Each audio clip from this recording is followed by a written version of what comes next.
Ja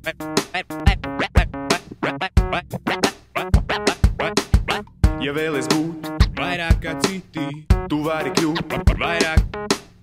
Saņemies, rīkojies, tev viss izdosies. Vairāk kā citi. Čau! Esmu klāt ar vairāk kā citi 5. raidījumu. Un man ir kaut kas priekš katra praktiskā latvieša. Es pats jau kādu laiku aizraujos ar dažādu lietu izgatavošanu. Un, piemēram, no šādām te PVC caurulēm es esmu izveidojis savam laptopam statīvu. Ļoti ātri, lēti un vienkārši. Taču es jūs vēlētos iepazīstināt ar cilvēku, kurš šeit pašizgatavoto projektu lietai pieeja daudz nopietnāk. Labdien! Mani sauc Gatis, un ikdienā brīvajos brīžos es nodarbojos ar dažādiem eksperimentiem, kuros es pētu, kā palīdzēt cilvēkiem ietaupīt dažādas lietas, gan degvielu, gan elektrību, gan uzlabot pat veselību. Ja? Kā vispār sākās tava aizraušanās ar visādām tehnoloģijām, izgudrojumiem? Es pat īsti vairs neatceros, tas notika jau pirms kaut kādiem 6 gadiem. Es sāku nodarboties ar visādām datora modinga lietām, tādām interesantām dizainu, tur pamainīt datoram un tā tālāk, bet tad man apnika un es sāku meklēt kaut kādus citus variantus. Nu, un tad es ieinteresējos par visādām taupības lietām, par degvielām, par elektrībām un tādām lietām. Nu, un tad tas viss lēnā garā nonāca līdz šiem mūsdienu eksperimentiem. Piemēram, pirmais projekts bija uztaisīt datoram ūdens dzesēšanas sistēmu. Nu, datoru dzesēt ar ūdeni, ja? Ar to arī sākās pirmie soļi metāla apstrādē un frēzēšanā un tādās visādās lietās. Nu, un tad, kad to es panācu, tad baigi forši, viss notiek, viss baigi feini, cilvēkiem patīk. Nu, tad tālāk sākās citādi modinga projekti, piemēram, ievietot datora korpusā uzreiz ekrānu, ja? Nu, LCD ekrānu, kaut kas tam līdzīgs. Nu, tas arī cilvēkiem patikās, bet tad man tas pašam apnika vienkārši. Nu, bet darba galds man palika, un ar tā palīdzības varēja visās citādas projektus izveikt un pārbaudīt kaut ko, kāds koncepts un tā eksperimentus veikt. Kur tu vispār smelies iedvesmu vai informāciju kaut kādiem jauniem projektiem? Internetā pārsvarā. Internets ir pilns ar visādām lietām, visādām idejām, kā var realizēt un tā tālāk, bet internetā arī ir 90% visādas muļķības sarakstītas, un tāpēc mums tā pieeja ir tāda, ka mēs tā kā mītu iznīcinātāji, tā kā mitbasteri apmēram, šitais izskatās interesanti, vai pārbaudīšu, pamēģināšu, paskatīšos, vai tas tiešām tā ir. Pārbaudu, paskatos, tā ir. Pārbaudu, paskatos, nē, tā nav. Tās ir muļķības, ja? Un uz šitādiem grābekļiem kāpjot, 100 grābekļiem uzkāpjot, kaut kāds viens būs, kas aizies, kaut kas interesants. Nu, un tādā veidā kādas 5, 6, 7 tehnoloģijas jau ir atstrādātas, kas tiešām strādā, kas tiešām palīdz taupīt un tiešām dara to, ko par viņām saka. Ja? Arī, protams, tiek pētīti visādi patenti jau, jo nekas ļoti maz kas jauns pēdējā laikā tiek izgudrots. Ļoti daudz lietas jau sen jau izgudrotas, tikai aizmirstas, ja? Un vecajos patentos to visu var atrast vēl. Tā kā tas ir tas, no kā smelties iedvesmu un idejas. Bet tagad Gatis mūs iepazīstinās ar ūdeņraža skābekļa ģeneratoru. Šis aparāts nekas jauns tāds nav, tas ir 100 gadu veca tehnoloģija. Mums ir būtībā vienkāršākajā veidā vairākas metāla plāksnes, starp kurām ir ūdens, un uz metāla plāksnēm attiecīgi padodot strāvu. Strāva skrien savu ūdeni un pārvērš ūdeņradī un skābeklī. Acīm redzot, attiecīgi šī gāze nāk ārā šeit pa šļauciņām un beigās aiziet šeit uz degļa galu. Ja? Viss ļoti vienkārši. Kur ir labums šādai lietai? Labums ir tas, ka viņa palīdz taupīt degvielu, ja šādu lietu uzstāda mašīnā. Tas ir pirmkārt vienkārši to gāzes izplūdi pievada gaisa ieplūdei mašīnā. Līdz ar to gaiss, kas nonāk dekamerā, jau nonāk tur bagātināts ar skābekli un ūdeņradi un palīdz degvielai sadegt pilnībā, jo pēc ļoti ilgiem pētījumiem ir vairāk kā skaidrs, ka mūsdienās degviela nesadeg pilnībā. Ir ļoti daudz vēl iespējams, ko tur ietaupīt. Vēl papildus visādas īpašības viņai ir tādas, ka jubilieriem baigi labi nodara, jo var izkausēt jebkuru metālu. Ja, pat akmeņus, minerālus un visu kaut ko, un sakausēt divus šķietami nesakausējumus materiālus, piemēram, naglo ar akmeni. Var. Liesma izskatās šāda. Nekas tāds īpašs, tāda maza liesmiņa vienkārši. Liesmai pašai it kā temperatūras īsti nekādas nav, apmēram kaut kas līdzīgs kā šķiltavu gāzei vai svecei. Bet lietas, ko ar viņu var izdarīt, ir vienkārši, ārprātīgas. Šitais ir alumīnija oksīda ķieģelis, viņš ir karstumizturīgais ķieģelis, ko izmanto stikla kausēšanās krāsnīs. Un šim ķieģelim ir temperatūras izturība kaut kāda 2000 vai 1800 kaut kas grādi, es tā riktīgi nezinu, ja? Bet katrā ziņā ļoti daudz. Nu, un kas vēl ir interesanti, redzi, tas degļa gals nemaz neuzkarst. Viņš šitā stundām ilgi varētu turēt. Tas ir interesanti, kas nav citiem degļiem, piemēram, skābekļa acetilēna degļiem raksturīgi. Nu, lūk, un ja es paņemu tagad uz šo ķieģeli, lieku to liesmu virsū, skaties, viņš deg. Nu, ne deg, bet viņš kūst. Viņš te tagad grūti redzēt, jo viss ir šausmīgi gaiši, bet ar brillēm, ja skatītos, te redzētu, ka tā virsma tur ir burbuļo. Paliek stiklaina masa pāri. Un tā stiklainā masa no alumīnija oksīda skaitās tagad, tas, kas tur paliek pāri, tas skaitās safīrs, kas ir dārgakmens, nu pusdārgakmens. Tā kā būtībā šādu liesmu var taisīt pusdārgakmeņus, kas jau vien jau ir juvelieriem varētu būt jau interesanti. Piemēram, stiklus var mēģināt kausēt, te, paņemam stikla gabaliņu. Stikls saveļās bumbiņā.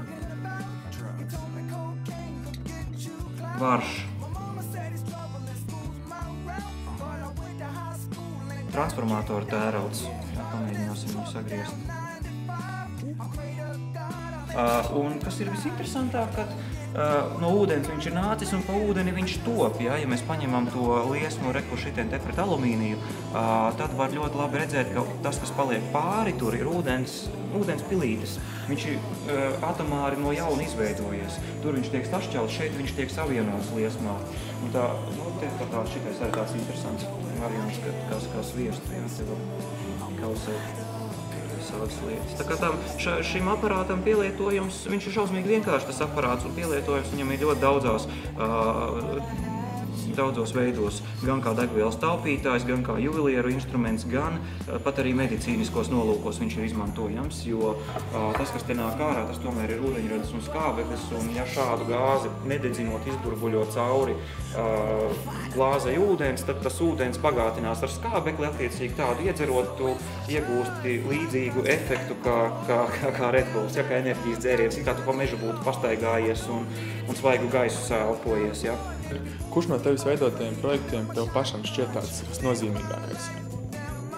Grūti teikt, man viņi visi ir mīļi un svarīgi un tā, bet, teiksim, tā komerciāli visnozīmīgākais un tāds, kas varētu vislielāko labumu nest cilvēkiem, ja viņi sāktu ar to nodarboties un sīkāk pētīt, ir tīri atkritumu pārstrādāšana degvielā. Tas ir reāli izdarāms, tas ir lēti un izdevīgi, tas tiešām ir izdevīgi. Un process ir ļoti vienkāršs un būtībā, ja katrs būtu kā praktiskais latvietis, kas mājās var izdzīt spirtu, nu tad viņi var arī degvielu sev saražot mierīgi, nekāda problēma.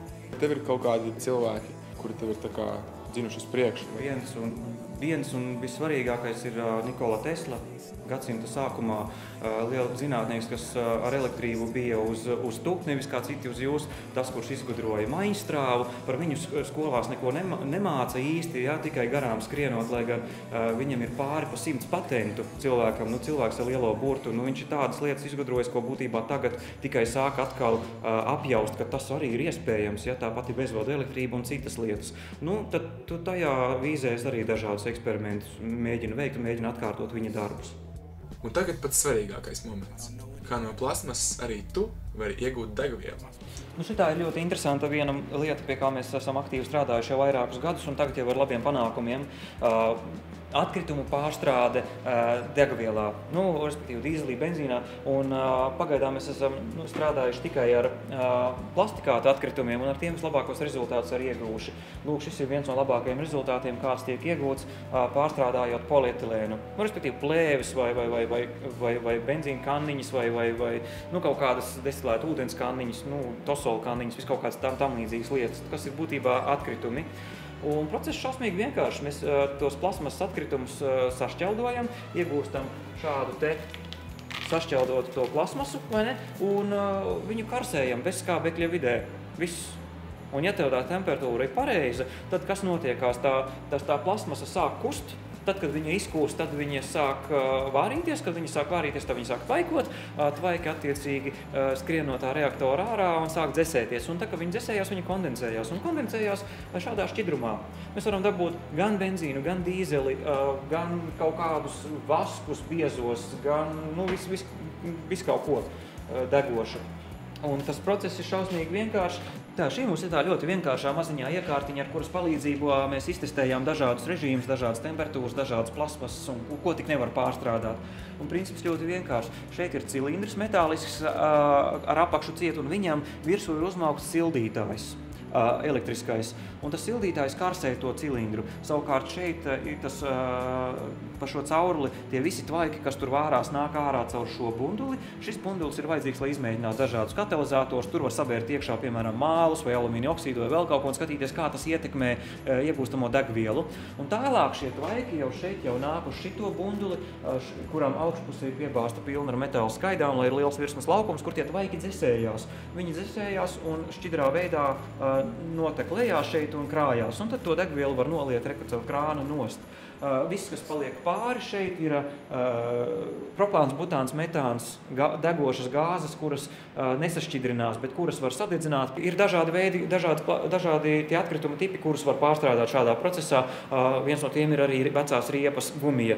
Un gumijai, kas ir interesanti, ja gumija mēģina šādā procesā pārstrādāt, tu iegūsti mazāk to degvielu, bet tu iegūsti šausmīgi daudz gāzes. Un tur gumijai tas labums ir tas, ka gāzes ir tik daudz, ka tu vari vispār elektrību atslēgt nost un kurināt tikai uz to gāzi, kamēr process nebeidzās. Praktiski nepatērējot enerģiju nemaz. Kas paliek pāri? Ogleklis. Nav kaitīgu blakus produktu, kas paliek pāri. Visam ir pievienotā vērtība. Šādu oglekļa pulveri var presēt briketēs un izmantot kā kamīna kurināmo vai. Gan benzīns, gan dīzelis. Viņiem tās molekulas ir tieši identiskas, tikai atšķirās garumā. Vienam ir garāks, vienam ir īsāks.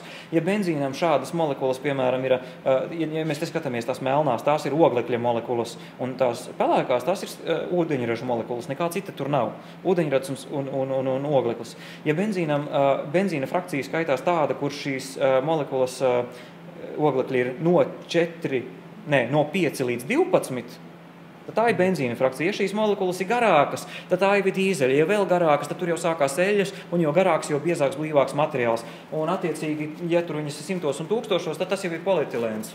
Un cita tipa plasmasas arī. Ja? Viņām praktiski neatšķirās gumija tāpatās. Vecās riepas līdzīgi var pārstrādāt. Ja?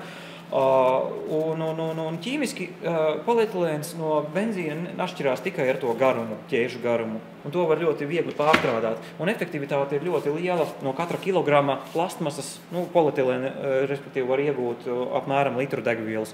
Jāparēķina, cik daudz ir pieejams polietilēns, polipropilēns un attiecīgi citi plasmasas atkritumi. Un jāskatās, cik tas ir izdevīgi, jo iekārtu, kas pārstrādā tonu mēnesī, uzbūvēt normāls meistars var pa 1000 lati, kaut kas tam līdzīgs. Tādu pa lēto, riktīgi lēto, ja. Un dīzeli var dabūt ļoti labu. Mēs varam iegūt kādus vien frakcijas gribam, atkarībā no temperatūras. Mēs varam iegūt medus konsistences degvielu, kas ir parafīni, ja, kas uzsildot līdz 30 grādiem, viņi paliek šādi pat. Viņi vienkārši sacietē pie zemākām, pie augstākām temperatūrām. Un atkarībā no tā, ko mums vajag. Ja, šeit ir vairāk dīzeļa frakcijas iekšā. Un viss tas, kas tur nāk ārā, tas ir degošs. Piemēram, reku. Šis mums ir tā kā ziemas dīzelis. Testi tika veikti, viņā 95% dīzelis, 5% benzīns, nekas cits, ne sēri, nekas. Un rekā viņš deg kā tipisks dīzelis ar visiem melnajiem tvaikiem. Ja mēs paņemam, teiksim, šo te, kas ir tas vaskveidīgais, ja, viņš tieši tāpatās deg. Tā kā, ņemiet, dariet, taisiet, palieciet neatkarīgi. Galvenais ir pārvarēt slinkumu un sākt kaut ko darīt, un galvenais ir arī neklausīties citos. Mani savā laikā par muļķi nosauca 99% cilvēku, kad es viņiem stāstīju, es mēģināšu nodarboties ar to un to. Ai, ko tu tur dari? Neklausieties tajos cilvēkos, kas jūs pa muļķiem sauc. Lai viņi sauc, pasaulē vēl pat 1% nav atklāts no visa, kas ir atklājams. Un arī pat tajā pašā elektrībā, kur visi domā, ka sen jau viss ir izdomāts un viss ir saprasts, nekā ir tik daudz, viss kaut kas vēl atklājams un mēģinājums. Galvenais ir pamēģināt, jo bieži vien saka, tas ir sarežģīti, tas ir neefektīvi, tas nekad tev nesanāks, bet tieši šajos gadījumos, jo tev ir lielāks pretspiediens, jo lielāk arī labāk rezultāti. Galvenais ir vienkārši pārvarēt sevi un neļauties citu tiem, nievām un tā, ja, ka tas nestrādās. Strādā, viss būs labi, jums viss sanāks. Galvenais ir mēģināt darīt. Arī tu vari vairāk kā citi.